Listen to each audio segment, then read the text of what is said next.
Sequence में ऊपर की तरफ जाती है and then this produce a separate kind of spot, और वो येलो कलर या ब्राउन कलर का स्टेन प्रोड्यूस होता है। हम सेपरेट एपरेटस यूज़ करते हैं, टेस्ट के लिए एक गुडजेट एपरेटस और सैंपल के लिए स्टैंडर्ड के लिए दूसरा गुडजेट एपरेटस। जैसे हम नेजलर सिलेंडर यूज़ कर रहे थे, यहाँ हम 2 आर्सेनिक लिमिट टेस्ट के लिए गुडजेट एपरेटस यूज़ करते हैं। जो सोल्यूशन बनाया जाता है टेस्ट सोल्यूशन बनाने के लिए हम स्टेनलेस क्लोराइड लेते हैं एंड स्टेनलेस क्लोराइड और एसिड को मिक्स करके हम टेस्ट सोल्यूशन बनाते हैं। इसके अलावा इस मेथड में हम पोटेशियम आयोडाइड लेते हैं जो आर्सेनिक फ्री होना चाहिए, और 10 ग्राम जिंक लेते हैं, वो भी आर्सेनिक फ्री होना चाहिए। जैसे आयरन फ्री ले रहे थे, यहाँ आर्सेनिक फ्री लेना है। इसके अलावा इसमें बॉटल जो होती है उसको हमें जो रिएक्शन या जो पूरी रिएक्शन हमें कंप्लीट करवाना, उसमें मिनिमम 40 मिनट्स का टाइम देना चाहिए। 40 मिनट से कम टाइम ड्यूरेशन में ये प्रैक्टिकल कंप्लीट नहीं होता है। इसके अलावा येलो कलर का जो स्टेन प्रोड्यूस होता है वो मर्क्यूरी क्लोराइड के पेपर की वजह से कन्वर्ट होता है। अब कुछ इंपॉर्टेंट पॉइंट है, उसके बाद हम टेस्ट सोल्यूशन की प्रोसीजर और स्टैंडर्ड सोल्यूशन की प्रोसेस देखेंगे लिमिट टेस्ट ऑफ आर्सेनिक के। इसमें जो पहले जो एपरेटस यूज़ होता था उससे हम जो बोला जाता थे उसे बोलते थे गुडजेट टेस्ट एपरेटस। अब क्या हुआ है कि मॉडिफाइड गुडजेट टेस्ट एपरेटस आ गए। तो पहले सिंपल गुडजेट टेस्ट एपरेटस यूज़ किए जाते थे लिमिट टेस्ट ऑफ आर्सेनिक को परफॉर्म करने के लिए, अब मॉडिफाइड गुडजेट टेस्ट एपरेटस यूज़ किए जाते हैं। दूसरा, आप जितने भी रिएजेंट यूज़ करेंगे लिमिट टेस्ट ऑफ आर्सेनिक को परफॉर्म करने के लिए, वो सारे रिएजेंट्स के ऊपर मार्क लिखा हुआ होना चाहिए AST। ये AST डिनोट करता है आर्सेनिक फ्री टेस्ट रिएजेंट्स को।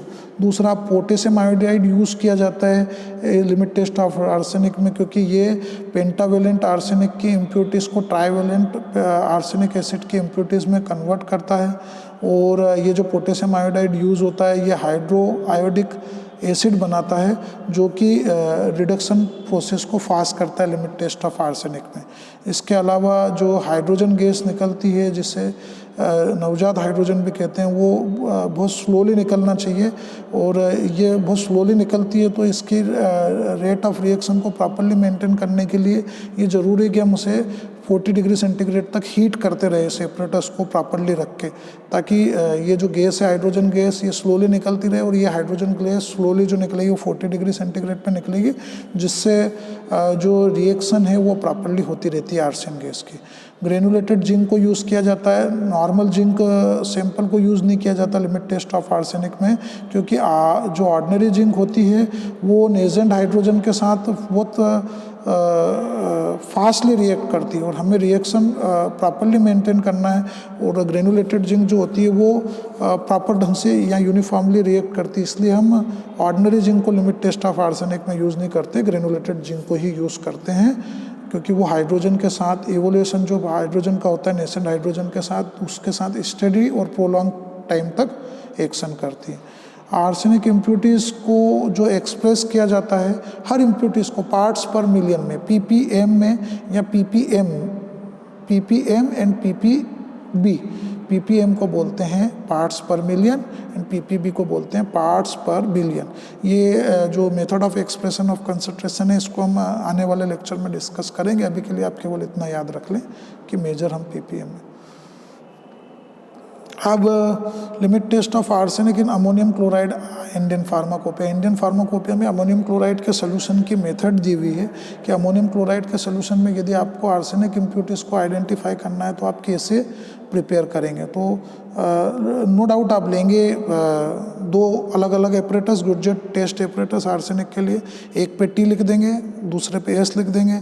आप दोनों में सोल्यूशन जो डालेंगे वो क्या डालेंगे, टेस्ट के लिए आप टेस्ट वाले में जिस पे T लिखा है उसमें 50 ml डिस्टिल वाटर डालेंगे, और लेबल कर देंगे उस पर T, उसमें 2.5 ग्राम अमोनियम क्लोराइड सैंपल को डाल देंगे और डिजोल्व कर देंगे। उसमें 10 ml स्टेनस हाइड्रोक्लोराइड डाल देंगे, 5 ml 1 molar potassium iodide solution डाल देंगे एंड 10 ग्राम ग्रेनुलेटेड जिंक डाल देंगे, और अच्छे से मिक्स करके उस सैंपल को आप रख देंगे करीब उस सैंपल को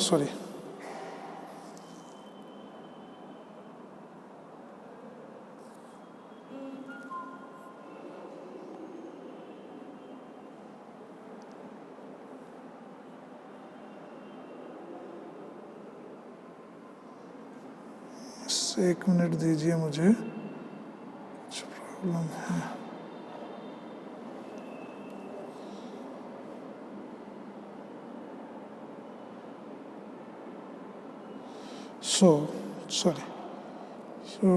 हमने क्या किया कि टेस्ट सैंपल के लिए 50 ml डिस्टिल वाटर लिया। उस बॉटल में हमने 2.5 ग्राम अमोनियम क्लोराइड सोल्यूशन लिया और उस बॉटल को डिजोल्व करने के बाद 10 ml स्टेनस हाइड्रोक्लोराइड एसिड डाला, 5 ml 1 molar potassium iodide solution डाला और 10 ग्राम ग्रेनुलेटेड जिंक डाल दिया। दूसरा हमने गुडजेट एपरेटस लिया, उसमें 50 ml डिस्टिल वाटर लिया और उसमें 1 ml स्टैंडर्ड आर्सेनिक सोल्यूशन को मिक्स कर दिया। Then 10 ml stannate hydrochloric acid मिलाया, 5 ml 1 molar potassium iodide solution मिलाया और 10 ग्राम ग्रेनुलेटेड जिंक मिला दी। और दोनों एपरेटस को हमने 40 मिनट्स तक के लिए नॉर्मल हीट किया 40 डिग्री सेंटीग्रेड पे और उसमें मौजूद फिल्टर पेपर को सेपरेट आउट करके जो स्ट्रेन बने 40 मिनट्स के बाद, जो येलो कलर के हैं, ब्राउन कलर के हैं, उनका कंपैरिजन किया और इस कंपैरिजन के आधार पे हमने ये देखा कि येलो कलर का स्ट्रेन यदि स्टैंडर्ड का ज़्यादा है और टेस्ट का कम है तो हमारा लिमिट टेस्ट पास है। यदि टेस्ट का ज़्यादा है, स्टैंडर्ड का कम है तो limit test of arsenic fail है और यदि दोनों की इंटेंसिटी इक्वल है तो लिमिट टेस्ट हमारा पास है। इस तरीके से हम कंक्लूजन पे पहुंचते हैं। यहाँ पे जाके हमारा लिमिट टेस्ट का जो सेगमेंट है वो ख़त्म हो जाता है। पहला जो सेक्शन जिसे हम बोल रहे हैं लिमिट टेस्ट के प्रैक्टिकल का सेक्शन फार्मास्यूटिकल एनालिसिस में कंप्लीट हो जाता है।